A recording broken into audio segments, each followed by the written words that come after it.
मेरी माता बहनों, मेरे भाइयों सुन लो, मैं बात पते की बताता।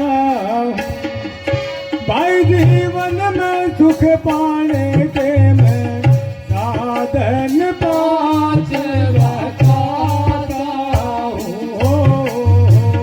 माता बहनों भाइयों सुन लो, बात पते की बताता हूँ। ओ जीवन में सुख पाने के, बोलो जीवन में सुख पाने के मैं साधन पाँच बताता हूँ। माता बहनों भाइयों सुन लो, बात पते की बताता हूँ। तो पहला साधन कौन सा है मेरी माताओं, सुनो ध्यान से।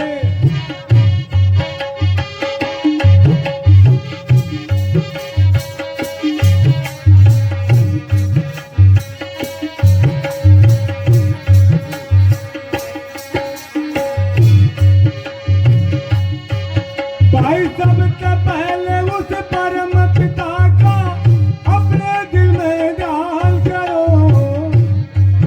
वो सुबह शाम संध्या करने का जीवन में ऐलान करो। वो सुबह शाम संध्या करने का जीवन में ऐलान करो। मन अपने में ध्यान करो,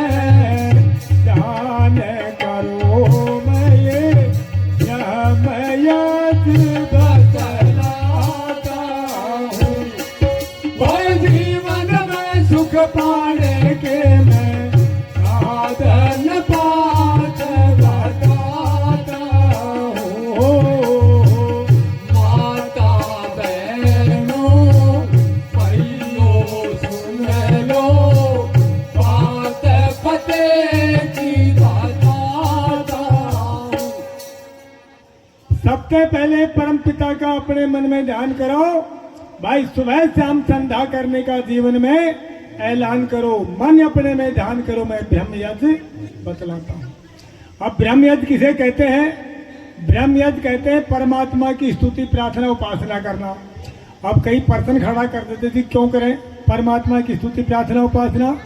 तो मैंने सुबह की सभा में बताया था कि परमात्मा की दया से ही हमें जलवायु अग्नि पृथ्वी और आकाश की जो सुविधाएं वो बिल्कुल फ्री में मिलती है, जो हमारे जीने की भोग्य सामग्री है। अगर वो ना मिले तो हमारी मृत्यु निश्चित है। इसलिए जिस परमात्मा ने हमें जीवन दिया है तो उसका कितना बड़ा एहसान है। अगर हमारे जीवन में कोई 500 रुपए की मदद कर देता है तो जीते जी उसका एहसान मानते हैं।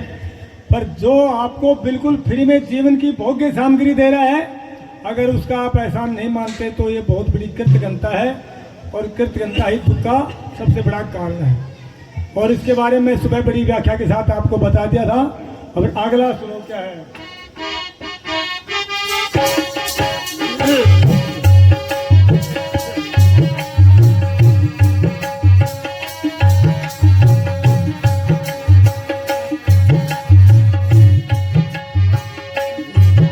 भाई अग्निहोत्र यज्ञ करो जीवन में होई भलाई,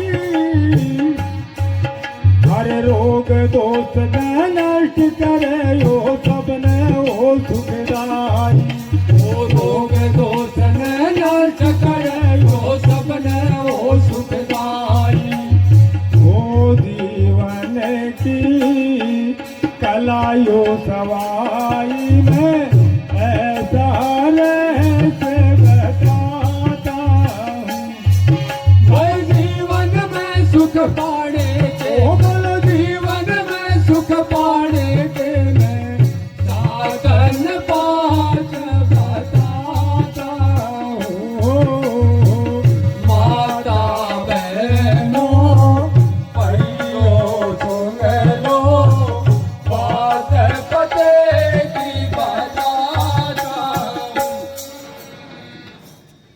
अग्निहोत्र यज्ञ करो जीवन में होई भलाई, रोग दोष को नष्ट करायो सबने हो सुखदाई, हो जीवन की कला सवाई मैं ऐसा रहस्य बताता हूँ। यज्ञ जो अभी सुबह हमने किया था, अग्निहोत्र यज्ञ, देव यज्ञ, ये एक विज्ञान है जो यज्ञ है हमारा। अभी बता रहे थे कि यज्ञ एक विज्ञान है, इसके द्वारा हम अपनी सारी समस्याओं का समाधान कर सकते हैं। राजा दशरथ को संतान नहीं हुई थी, राजा दशरथ को, तो उसके पास एक समस्या आ गई, तो यज्ञ के द्वारा उसने 4 पुत्र पाए, उसकी समस्या का समाधान हुआ। इसलिए जीवन में जो भी आपके सामने समस्या आती है उसका समाधान हमारा क्या है? यज्ञ है, अग्निहोत्र यज्ञ है, देव यज्ञ है। इससे आप जुड़े रहना चाहिए। और आपको क्यों करना चाहिए, क्यों बहुत जरूरी अनिवार्य है, आपके ऊपर यह ऋण है अग्निहोत्र यज्ञ करने का। क्यों है कि परमात्मा ने जब सृष्टि मनुष्य के हवाले की तो बिल्कुल 100% शुद्ध रूप से की थी, और जब हम यहाँ आए हमने मलमूत्र का त्याग किया, हमारे पशुओं ने किया, हमने जीवन की दिनचर्या को व्यवस्थित बनाने के लिए पता क्या क्या जलाए, तो हमने वायुमंडल को दूषित किया। अब वायुमंडल को शुद्ध करने का वो जो दूषित कर्ज आपके ऊपर चढ़ा है, उसको कर्ज से पूर्ण होने के लिए क्या करना पड़ेगा? हमें यज्ञ के द्वारा वायुमंडल को शुद्ध करना पड़ेगा। अगर आपने शुद्ध नहीं किया यज्ञ करके तो वायुमंडल दूषित होगा और कितने ही प्राणियों का जीवन उससे प्रभावित होगा, और प्राणियों की हत्या का दोष किसको लगेगा जी? आपको लगेगा। इसलिए हम मलमूत्र त्याग करके जो वायुमंडल दूषित करते हैं उसका शुद्ध करने का नैतिक कर्तव्य हमारा है। और जितने पशु पक्षी हैं उनको यह व्यवस्था नहीं दी है, परमात्मा ने उनकी व्यवस्था का भी सामर्थ्य किसको दिया है? मनुष्य को दिया है। इसलिए मनुष्य को अपने जीवन में सुबह शाम जैसा उसका सामर्थ्य है यज्ञ करना चाहिए। जो यज्ञ नहीं करता है समझ लो वो पापों का साथ दे रहा है। अगली बात सुनिए।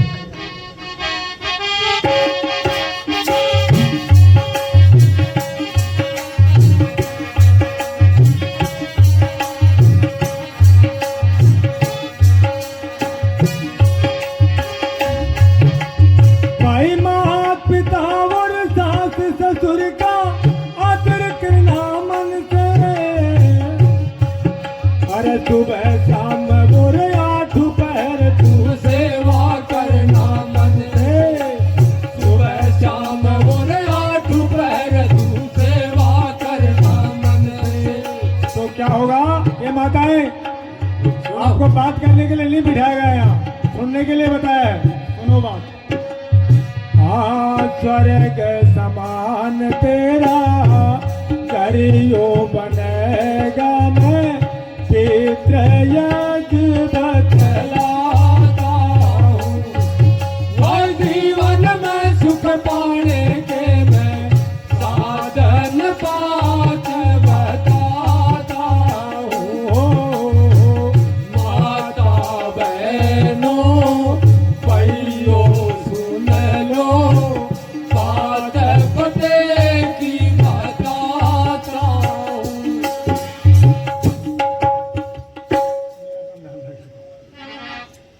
माता पिता और सास ससुर का आदर करना मन से आदर करने का मतलब क्या होता है मेरी माताओं बहनों?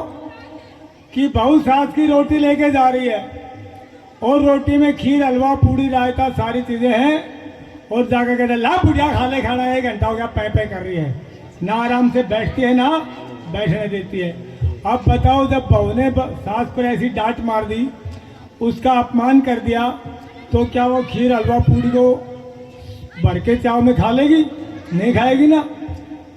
पर यदि बहू सास की रोटी लेके जा रही है और रोटी में क्या है? चटनी है, लस्सी है और प्याज है, और जाके कह दे माता जी बैठी हो लो, आप भोजन कर लो, मैं किसी काम में लगी हुई थी, बहुत देर हो गई है, आपको भूख लगी होगी, आप बैठे हो भोजन करो, तो माता जी ये भूल जाएगी कि भोजन में लस्सी है और चटनी और प्याज है।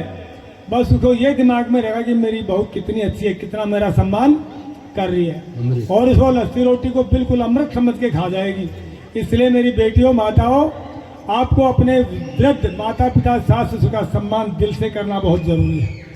वाणी से भी सम्मान होना चाहिए और तन से सेवा होनी चाहिए उनकी, तब कहीं आप जाकर के और पितृयज्ञ के आप है ना सफल कर पाएंगे।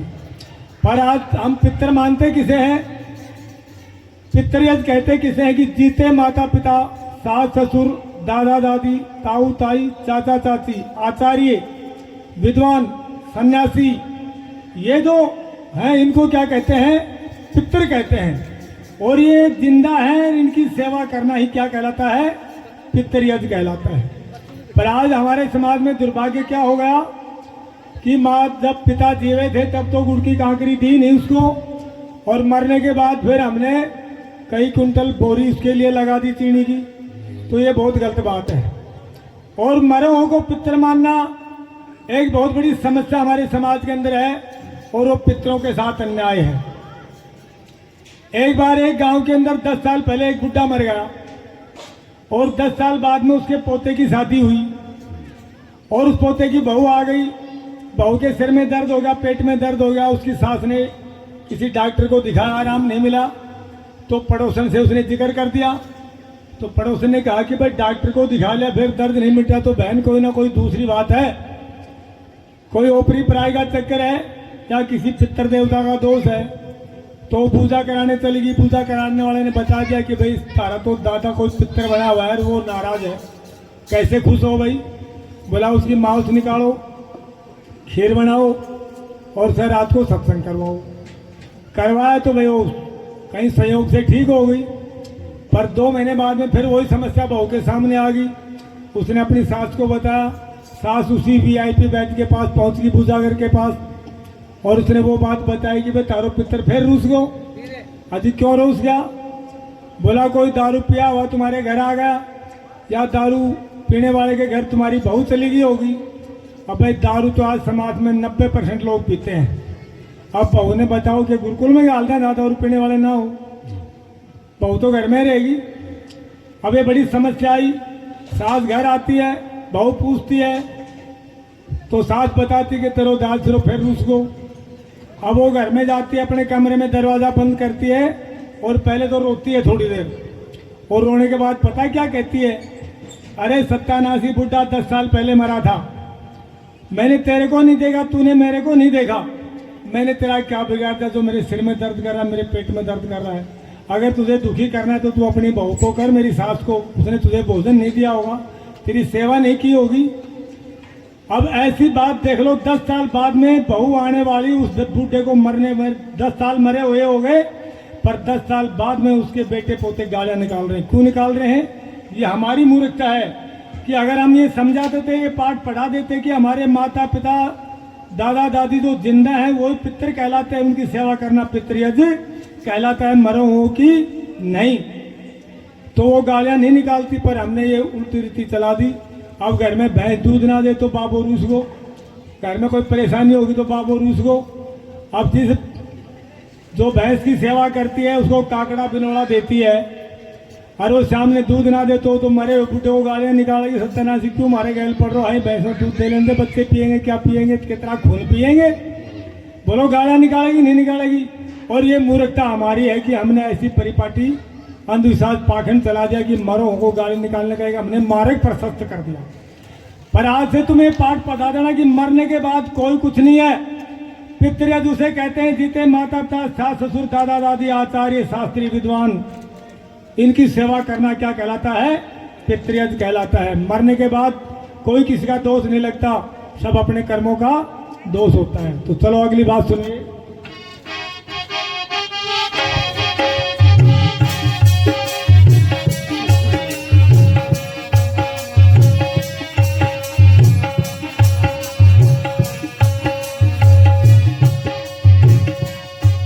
भाई कुत्ता कीड़े बिल्ली गाय इन प्राणियों पर दया करो, ओ पुरुषार्थ थारे हाथों से इनको खाने को दिया करो, ओ पुरुषार्थ थारे हाथों से इनको खाने को दिया करो। अरे मत ना पाप किया करो, मैं ये बलि वैसे बतलाता हूँ, भाई जीवन में सुख पाने के मैं साधन बात बताता हूँ।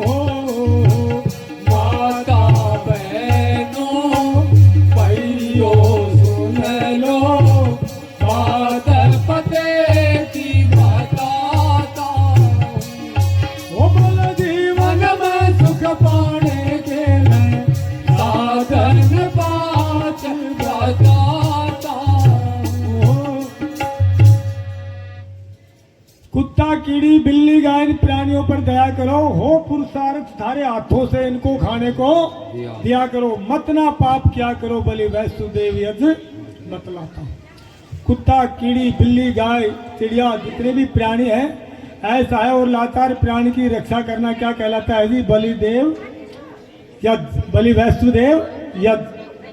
अब ये बलि का मतलब हमारे कुछ अनपढ़ लोगों ने इसे गलत अर्थ लगा दिया कि बलि मानी काटना मारना, जबकि बलि मानी बल, बल देना, ताकत देना, पोषण करना, रक्षा करना। और जब तक हम किसी प्राणी की रक्षा नहीं करेंगे, हमारा पुरुषार्थ नहीं होगा, पुरुषार्थ नहीं होगा तो हमारा धर्म नहीं बढ़ेगा, और धर्म नहीं बढ़ेगा तो सुख भी नहीं मिलेगा। इसलिए किसी ऐसा और लाचार प्राणी की रक्षा करना बलि वैष्णुदेव यज्ञ कहलाता है, और ये यज्ञ हमें करना चाहिए। और हमारे समाज में परिपाटी भी है, हम गाय की रोटी देते हैं, कुत्ते को रोटी देते हैं, चिड़ियों को दाना डालते हैं। ऐसे हम कई बार ऐसा कार्य करते हैं, पर आज उल्टा काम हो गया। पहले जब महिलाएं भोजन बनाती थी तो पहली रोटी किसकी बनाती थी? गाय की। और आखिरी रोटी किसकी बनाती थी? कुत्ते की। पर अब ये दोनों रोटी बनती नहीं है। पहली रोटी बनती है तो जो भाई साहब होता है, मुझे ऑफिस में देर हो रही, मुझे बहुत देर हो रही, जल्दी कर, तो बोल रहे हैं गाय आड़ी खाजा बाद में देख ला। उसको गाय की रोटी खिला दी तो भाई साहब बिल्कुल गाय हो रहा है, कुछ नहीं बोलता। और आखिरी रोटी गरम गरम होती तो मैम साहब सोचती है ले गरम गरम रोटी घी डाल के तू खा ले, इसलिए वो कुत्ते वाली रोटी है ना, मैम साहब खा जाती है। अब वो भाई साहब गाय बन के घर आता है तो कुत्ते की तरह भा भू उसके पीछे लगी रहती है। इसलिए घरों की व्यवस्था खराब होगी। क्यों? क्योंकि गाय का हक हमने खा लिया, कुत्ते का हक हमने खा लिया, फिर हमारा बताओ अच्छे दिन कहाँ से आएंगे? इसलिए इस बात पर विचार करना है कि गाय का भी हक देना है और कुत्ते का भी हक देना है, सभी प्राणियों की रक्षा करना है। अगली बात सुनिए।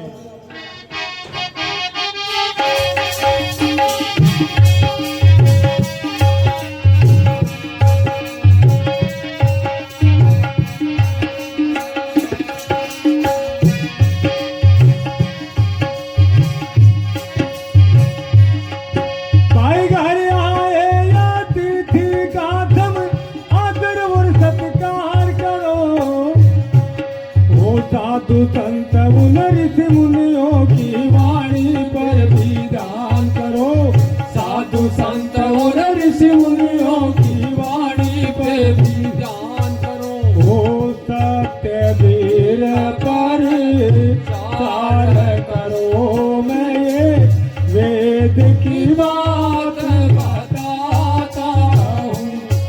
वो जीवन में सुख पाने के मैं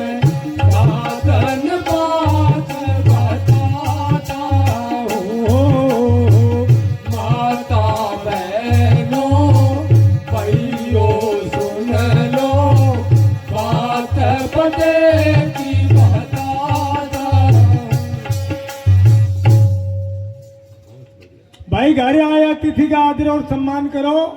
अतिथि किसे कहते हैं मेरी माताओं बहनों? अतिथि और मेहमान में दिन रात का फर्क है।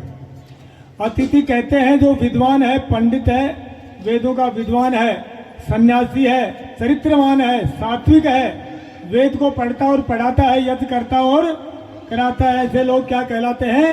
अतिथि कहलाते हैं। अगर वो आपके घर में आ जाएं तो आप उनका स्वागत करें, उनको अच्छा भोजन कराकर ऊंचे स्थान पर बिठाएं और अपने पूरे परिवार को, महिलाओं को, बच्चों को, पुरुषों को बिठा करके और उनके सामने जो परिवार का मुखिया है वो प्रार्थना करे कि हे आचार्य देव, मेरा पूरा परिवार आपके चरणों में बैठा हुआ है, मेरी विनम्र प्रार्थना है कि आप वेद की ज्ञान की गंगा ऐसी बहा दीजिए कि मेरे परिवार के सदस्य को ये पता लग जाए कि धर्म क्या है, अधर्म क्या है, पाप क्या है, पुण्य क्या है, सत्य क्या, असत्य क्या है, क्या करना है और क्या नहीं करना, जीवन का कल्याण कैसे हो सकता है, ऐसी बातें बताइए ताकि मेरे परिवार का कल्याण हो जाए। तो जब तक हम इन 5 महायज्ञों को नहीं अपनाएंगे अपने जीवन में,